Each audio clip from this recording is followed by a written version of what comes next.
Okay तो जो हमें नेक्स्ट जनरल एनेस्थेटिक स्टडी करना है दैट इज़ इटोमिडेट। हमने लास्ट वीडियो में प्रोपोफॉल की चीज़ें पढ़ी हैं, अब इटोमिडेट पढ़ते हैं। It is an IV anaesthetic. जो प्रोपोफॉल था that was also an IV anaesthetic. और again this is a hypnotic not analgesic just like propofol. मेरी आदत है, मैं थोड़ा कंपैरिजन करके पढ़ाती हूँ ताकि जो सिमिलैरिटीज़ है वो पता चल जाए, जो डिफरेंसेस है वो पता चल जाए, और इस तरह से आप उसको रिटेन करने में आपको हेल्प होगी। ठीक है। अच्छा, इसका जो मैकेनिज्म ऑफ एक्शन है, हमने ना MOA या मैकेनिज्म ऑफ एक्शन प्रोपोफॉल के लेवल पे नहीं पढ़ा था, बट इटोमिडेट में लिखा हुआ है that it what it really does is it does the potentiation of GABA A mediated chloride current. ठीक है।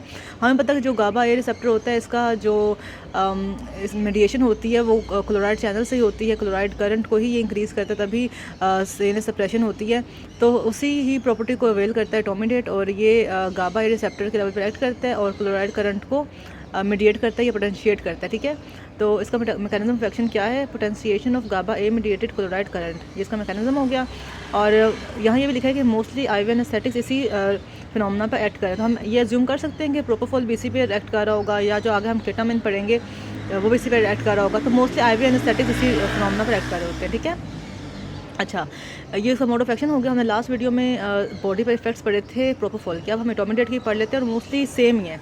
सीएनएस के लेवल पर जस्ट लाइक प्रोपोफॉल ये भी सेरेब्रल ब्लड फ्लो को कम करा रहा है। How? By cerebral vasoconstriction. Cerebral vasoconstriction करवा के सेरेब्रल ब्लड फ्लो को कम कराता है और इंट्राक्रैनियल प्रेशर को कम कराता है जस्ट लाइक प्रोपोफॉल। और ये just like propofol cerebral metabolic rate for oxygen को भी कम कराता है, लेकिन इसका कोई ऐसा न्यूरो प्रोटेक्टिव फंक्शन नहीं है। ये कि हम ये कहेंगे अगर CMRO2 को कम करा रहा है तो न्यूरो प्रोटेक्टिव फंक्शन होगा, ऐसा कुछ नहीं है। ठीक है। तो जस्ट लाइक प्रोपोफॉल ये CBF को कम करा रहा है, ये CMRO2 को कम करा रहा है। और CBF को कैसे कम करा रहा है? बाय कॉजिंग सेरेब्रल वाजो कंस्ट्रक्शन, जिसकी वजह से इंट्रा हाँ, तो हम ये कह रहे हैं कि सेरेब्रल वाजो कंस्ट्रक्शन के जरिए सेरेब्रल ब्लड फ्लो कम हो रहा है और ICP भी कम हो रहा है, इंट्राक्रैनियल प्रेशर भी कम हो रहा है। तो जस्ट लाइक दैट इसके भी सेम इफेक्ट्स हैं CNS पे। CVS पे भी इसके कार्डियो सप्रेसेंट या CVS सप्रेसेंट इफेक्ट्स ही हैं। It provides cardiovascular stability after bolus injection. BP तो फॉल करता है माइल्डली, बहुत माइल्ड BP फॉल करता है। हमने प्रोपोफॉल में भी BP फॉल देखा था, लेकिन इसका अच्छा इफेक्ट ये है CVS पे कि it does mild effects on myocardial contractility and heart rate. तो जिनमें मायोकार्डियल कॉम्प्रोमाइज़ के पेशेंट्स हैं वो उनमें एटोमिडेट बहुत अच्छी ड्रग है, क्योंकि ये बहुत ही माइल्ड इफेक्ट्स इसके आते हैं मायोकार्डियल कॉन्ट्रैक्टिलिटी पे और हार्ट रेट पे, और इसमें भी फॉल इन BP है जस्ट लाइक प्रोपोफॉल। ठीक है। थर्ड हम पढ़ रहे system that is respiratory system. इसका भी डिप्रेसेंट इफेक्ट है रेस्पिरेशन पर, but it has less depressant action as compare to other. तो ये थोड़ा ना माइल्ड इसके इफेक्ट्स आ रहे हैं बॉडी पे। देन एंडोक्राइन सिस्टम, इसके इफेक्ट्स बहुत इंपॉर्टेंट है, हमने ये प्रोपोफॉल में नहीं पढ़ा था।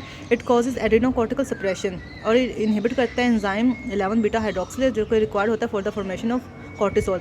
तो कॉर्टिसोल नहीं बना तो एड्रेनोकॉर्टिकल इनसफिशिएंसी हो जाएगी, या और इसलिए ये हम कहते हैं कि ये एड्रेनोकॉर्टिकल सप्रेशन कॉज कराता है। यहाँ हमने डिफरेंट सिस्टम्स पे इफेक्ट पढ़ ली। इटोमिडेट के यूजेस क्या होते हैं? It use as an alternative to propofol and barbiturates. By because it induces rapid IV induction anaesthesia. For the rapid IV induction anaesthesia इसको as a alternative to use करते हैं propofol and barbiturates.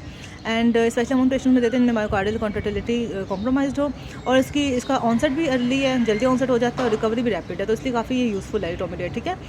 तो CNS पे CMRO2 को कम कर रहा है, CBF को कम कर रहा है। CVS के लेवल पे इतना माइल्ड इफेक्ट्स है मायोकार्डियल कॉन्ट्रैक्टिलिटी पर और हार्ट रेट पे, और ड्रॉप इन BP करवा रहा है। रेस्पिरेटरी सिस्टम पे ये रेस्पिरेटरी डिप्रेसेंट है, लेकिन not as much as compare to others. Endocrine में ये एड्रेनोकॉर्टिकल इनसफिशिएंसी करा रहा है या एड्रेनोकॉर्टिकल सप्रेशन करा रहा है due to inhibition of 11 beta hydroxylase enzyme जो कि कॉर्टिसोल बनाने में हेल्पफुल होता है। तो बस यही इंपॉर्टेंट बातें हैं इटोमिडेट के बारे में जो पता होनी चाहिए।